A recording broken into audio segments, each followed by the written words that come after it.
Sports Unleashed. We welcome you to Cable 15 TV. We've got a late start because we were supposed to be on the air Monday night at 7 o'clock, but we had T-ball and we had NCAA basketball. But here we are on a Tuesday night. Hayden Schultz, David Black. Nobody else has joined us. Hayden, how's it going, brother? Everything good? Well, we were running a little late due to watching a little junior high pups. Yeah, well, we'll just get right into it. We're talking about what we're going to talk about tonight.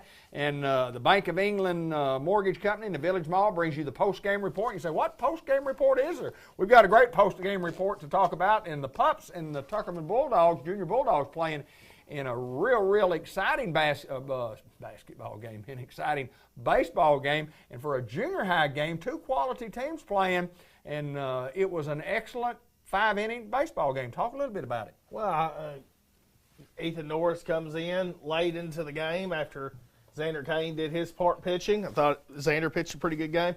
Let me tell you, the Lancaster kid, Finley, I think is his first name, that's about as good as an 8th grader gets. He's just an 8th grader. Just an 8th grader. Oh, he's a dandy. He's a dandy, no doubt. What is he, 6'2", 6'3", maybe? 185, 190-pound kid that can throw the ball and great demeanor, great mechanics on the hill. The kid can throw the ball. Yeah, and we struggled with him early. I mean, rounded up some hits here and there, but kept it a ball game, and then he gets out of the game, and the Hounds just come in, or the Pups, I should say, come in and get some things done late.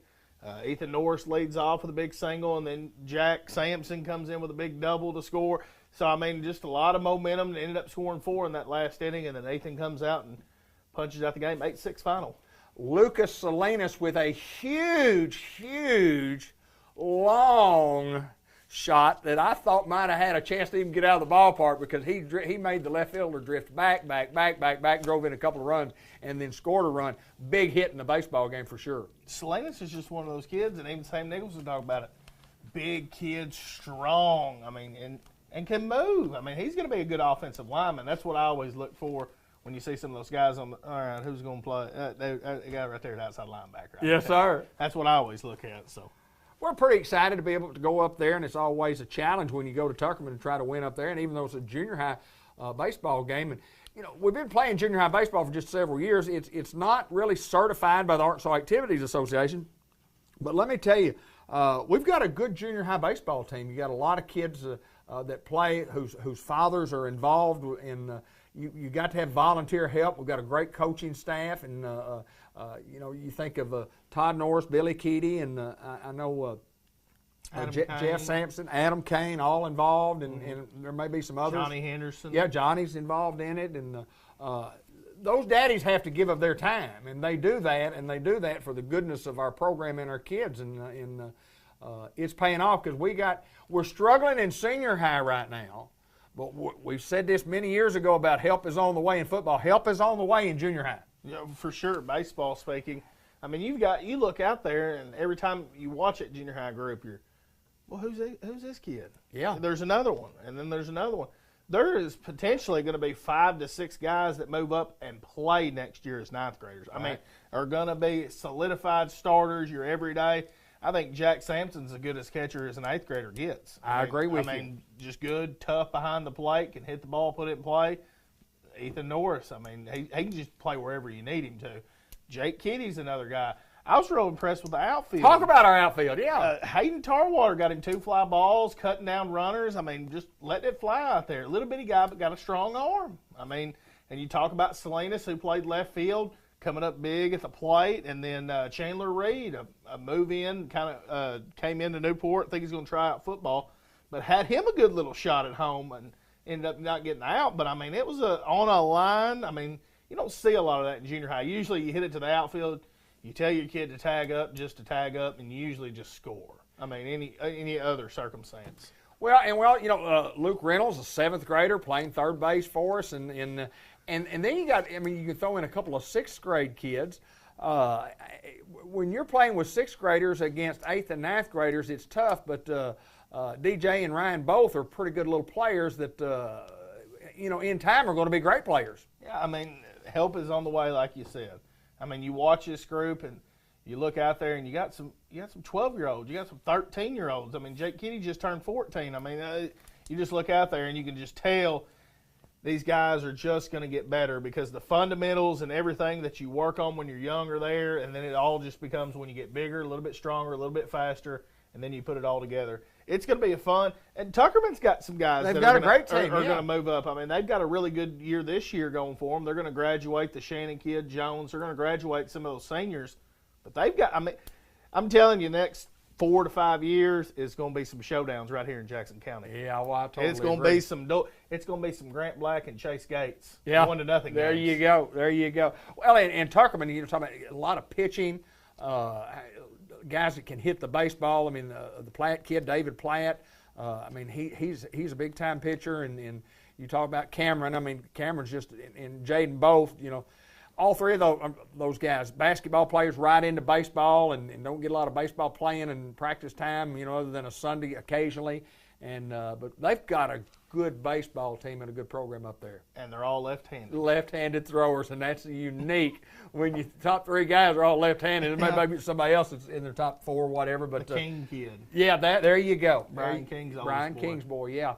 But they have got a good run of basketball athletes and baseball athletes, and we congratulate Tuckerman, and like you say, just Jackson County baseball is looking up, and pretty exciting, isn't it? I love baseball. Well, that battle of the bone means something. You Right. know? It's always, you always get up for it. It's always one of those games, hey, we're going to circle that one. Make sure there's no sports show. I ain't got nothing to do that afternoon. That Tuesday night, I'm going to be there, you know, whatever day it falls on. It's just a game to get up for, even as a fan. Ricky Morales has joined us, among others, and we thank you folks for joining us here on a Tuesday night, an unexpected Tuesday night. But we didn't want to come on last night simply because big, huge baseball game, or should I say T-ball game last night. Our little T-ball team had Yard Goats. Yeah, the Yard Goats. Our little team had a big game last night against the Crawdads, I think's who we played. But the Yard Goats were just, I mean, so were the Crawdads. And playing T-ball, 5- and 6-year-old, and it's a lot of fun to watch. 5- and 6-year-old kids are hard to coach because they're just learning about the game. They're just learning the basics of how to run the bases. They're learning the basics of how to hold a bat. There's not a lot of real baseball being played other than hitting a ball. You don't get a lot of outs. You don't make a lot of outs, and we let everybody hit, and everybody hits, you know, on your team, and then you hit 1 through 9, and then the next time you hit 2 through 9, and then the one hole hits in the last spot, and then you hit 3 through 9, and then 1 and 2, where everybody gets a chance to hit first, and the last person that hits in the inning, they get to hit a home run, so it's a grand slam home run. It's just a lot of fun in T-ball, but that's the reason.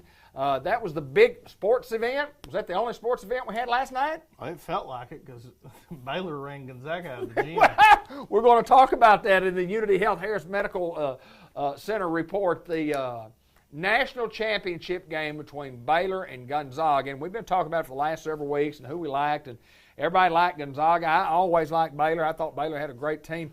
I was literally, and I think most people were, Sam Nicholson said it best, the first time down the court, we talked to Sam at the ball game a while ago, the first time that Gonzaga had the basketball, Baylor defensively didn't steal the ball, but their defensive players touched the ball 3 different times playing defense. Those guys were as good at defensively as I remember a college basketball team being in a long time. And obviously, Gonzaga, you know, scores in the 80s, and Baylor's a good offensive team too. But I just thought defensively that Baylor, even though Baylor came out hot and shooting the 3-pointers, their defense made a difference in that basketball game. Mitchell's on a different level. Different level. The guard play from Baylor, and even the big men. They had 3, 4, 5 guys rotating in. I mean, it was the year. It was finally their coach. You know, 19 years in it. Absolutely. It was his year, and hats off to Baylor beating Gonzaga. I mean, Gonzaga's just one of those teams where you just, every time you watch them, like, man, nobody can beat them. Right. Man, nobody can beat these guys. I mean, they just run. And you thought you were going to get a little high-octane offense on both ends. You thought it was going to be a lot of run and gun and get to the basket, but Baylor slowed everything down on the defensive end. I mean, they just, like Sam said, got it hands out. I mean, just played tremendous defense, good switch defense. It was one of those games where you just knew that Baylor was just better. I mean, they were better that night. The experts at halftime talked about how many extra shots that Baylor had more so than Gonzaga did at half, like 16 more shots. A lot of it come from offensive rebounds and steals and so on and so forth. But I saw Mark Few. Is it Mark? I think that's right. Coach Few from Gonzaga. Yeah. When he talked to the media afterwards, and I thought just a class act to come out and ask him, said, how do you feel? What'd you tell your team? And he said, well, he said the goal was to win it all, but how can you be upset with a team that wins, 30-something games in a row in a year where, it was different in the bubble and I mean, did you come up short of your goal? He said, you may have, but he said, I don't want these people to feel, talking about his players, I don't want my players to feel bad about, going 36-1 or whatever they were. 32-1. 32-1. And I think that's right. You can't hardly look back on it. He said, I want my guys to look back and say, you made a historical run. 32-1. And of course, they were really, the odds were against them breaking history, which means being an undefeated team throughout the year that went on and made a clean sweep and won 6 games in a row in the national championship series to go undefeated. Nobody's done it since Indiana has since 1841. It seems like that long ago. But it didn't happen for those guys, but it didn't happen because Baylor was a great basketball team. Hats off to the Bears. All people have texted me about stuff that didn't even know about. But we wanted to come on the air tonight and talk about a few things. And I do want to remind everybody that we'll do a little birthday report. I'll do that now. We'll talk about Two Chicks Florist more in the birthday report. Happy birthday to these folks. Lori Pierce Harms. Arlene Haney has a birthday. Josh Bateman, Coach Josh Bateman, former head boys basketball coach at Tuckerman, and now the girls basketball coach at Salem, finished second in the state this year. What a turnaround he had. Yvonne Sanders has a birthday today, so happy birthday to all of you.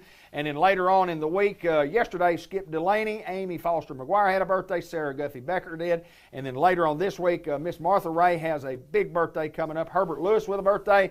LaDarren Roddy, Nick Marks over Mississippi, 58 years old. Marcus Simpson with a birthday. Brian Hurst. Braden Chambers, formerly from UAM, from Fordyce, Arkansas. Mike Pickney, lives up in Iowa. Steve Reed from the class of 71, Newport Greyhound with a birthday. Arnice, mother of 4. Terry Holland with a birthday. And Deborah Tillman, all with birthdays brought to you by Two Chicks Florist and more. And I do want to remind everybody that the program is brought to you by Merchants and Planters Bank, locations throughout northeast and north central Arkansas, and 2 locations right here in Newport. Fathead Pizza Company, it's one word and it's all caps. We ate there last night. It was absolutely sensational. We had pizza, we had salad, we had poppers, we had sandwiches. We had about everything they had on the menu, and it was all fantastic. State Farm Insurance, and then the Diaz Scrap Metal Delta Trailer Manufacturing celebrating 50 years. C&M Ag Depot, we thank those folks for sponsoring us here on Cable 15 TV. White River Health System, Temp Pro, the Laster Brothers, and Cha-Cha Fletcher, Kenny Fletcher, for all your land surveying needs. Farmers Tire Mart, where the rubber meets the road. Blue Bridge over right next door to us. If you need some treats of any kind, ask those folks, and ask about the cinnamon rolls over there, and they've got hot and cold coffee brews. Blue Bridge right next door. El Puente Restaurant, Mexican food is simply second to none, but do a little business with these folks that are doing a little business with us, and certainly tell them thank you for helping sponsor our shows that we do here on Cable Channel 15 TV. I didn't want to do a long show, but we wanted to have some show. I've got a deal coming up with Grant Black. I want to say tomorrow, Grant Black flies out to Jupiter, Florida to go back to work for the St. Louis Cardinal Minor League Baseball organization. And not a lot of people get that opportunity. He went last year, and of course was there 2 days, and then the pandemic where they shut down the Major League Baseball camps, and everybody had to go home. They eventually put together a Major League schedule, but no minor league baseball at all last year. So they're expected to go full strength this year, but they started a month later. They let all the major leaguers go down early, get their month worth of spring training in, And then the rest of the guys, there's going to be 100 guys down there from minor league baseball for the St. Louis Cardinals, and Grant Black is one of those guys. And tremendous honor. We've got a guy from Newport, Arkansas. I know he's mine, but he's a good friend of yours also, Hayden. Yeah, I mean, you just talk about a guy. Couldn't happen to a better guy after what he's experienced. He go into senior year, tearing his ACL. I believe on homecoming. It was. Senior year of homecoming. Then you're like, oh, this guy's not going to get to play his senior year of high school baseball. This guy comes out and pitches the first game. Yeah, 4 months later. I mean, 4 months later, can barely stand on his leg. Right. I mean, he's doing everything he can. Forces him to have Tommy John when he goes to college, and then he has to do that. I mean, it's just been work after work after work after work. And watching a video, I believe maybe yesterday or maybe this weekend you sent me, and watching that, and I'm talking to Clay Kirtner at the ball game. This guy can make a living doing this. I mean, he can make a living being a setup guy, somebody in a bullpen. I think he's just as good. And analytically speaking, when you look at the numbers and things of the spin rate that they go by now, because used to it was, oh, that guy, okay, he throws 95. We'll take him because there wasn't a lot of guys that threw 95. Everybody throws 95. Everybody throws mid-90s now. Now it's, what's that ball doing? That's correct. Is it moving? And I think that guy's got as good a chance as anybody. You see a lot of guys that throw 90 to 93 and 94, 95, like kind of where Grant is. And if you're throwing 90, and there are a lot of starting pitchers that will throw 90 to 91, take Adam Wainwright, those guys have a lot of off-speed pitches, but the one thing they do is their fastball moves, and you talk about the analytics and how they move, and the ball can either elevate or it can go down, and then you look at a horizontal plane and you look at a vertical plane also. Is it moving this way, that way? Is it going up? Is it going down? Does it do both? Does it go up and go out? And that's what his fastball done. I've always called it, before I I always called it a heavy fastball. He throws a heavy fastball. Not knowing analytically what it meant, but I knew he threw a lot of ground balls, and it was just difficult with his velocity. What do you call it? Velocity? Yeah, what do you call it? It's kind of fast with the velocity that he throws.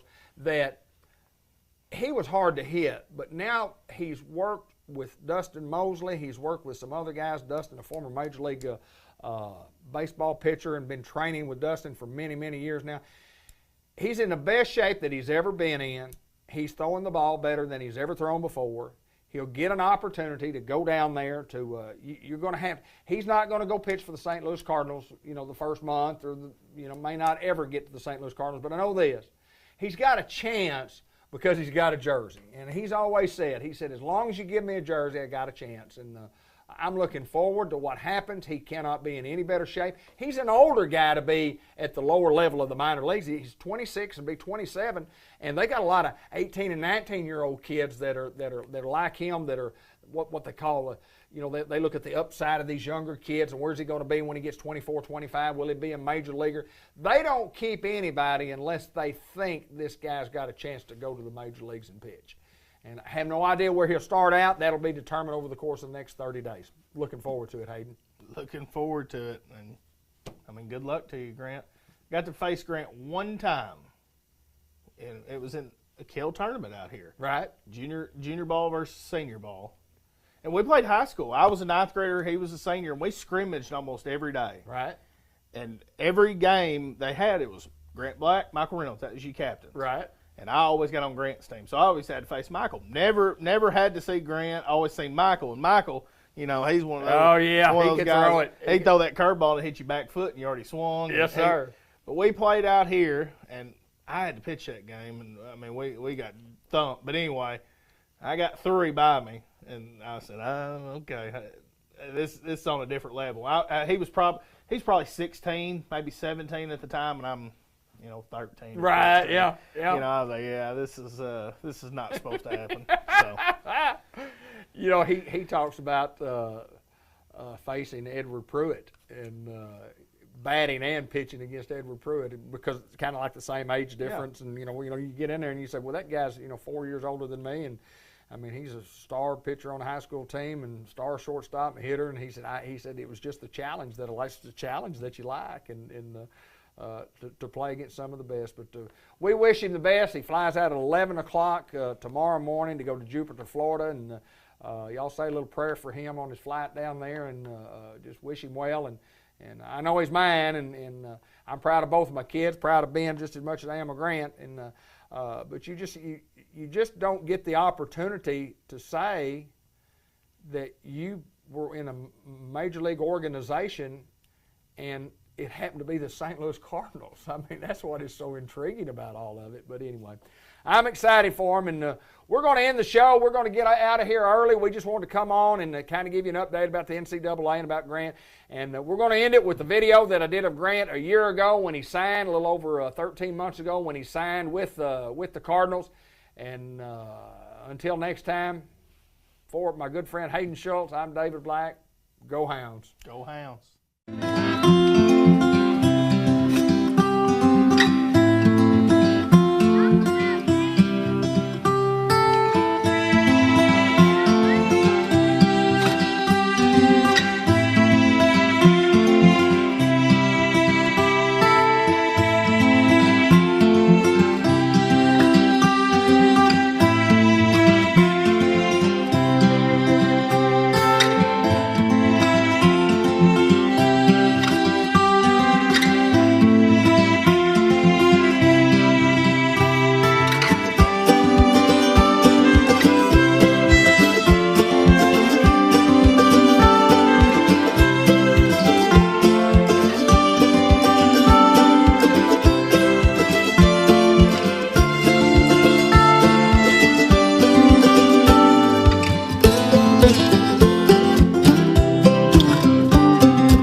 Field's in press, stopping and clapping.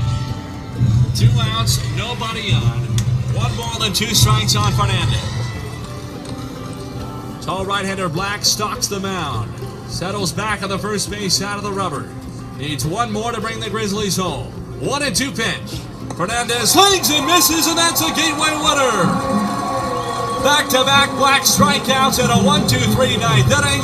Let the toilet paper fly in Sauget. The Grizzlies finish their 3rd year in a row with back-to-back wins. Gateway 2, Washington 1. Ball game over, season over. The Grizzlies finish with a W.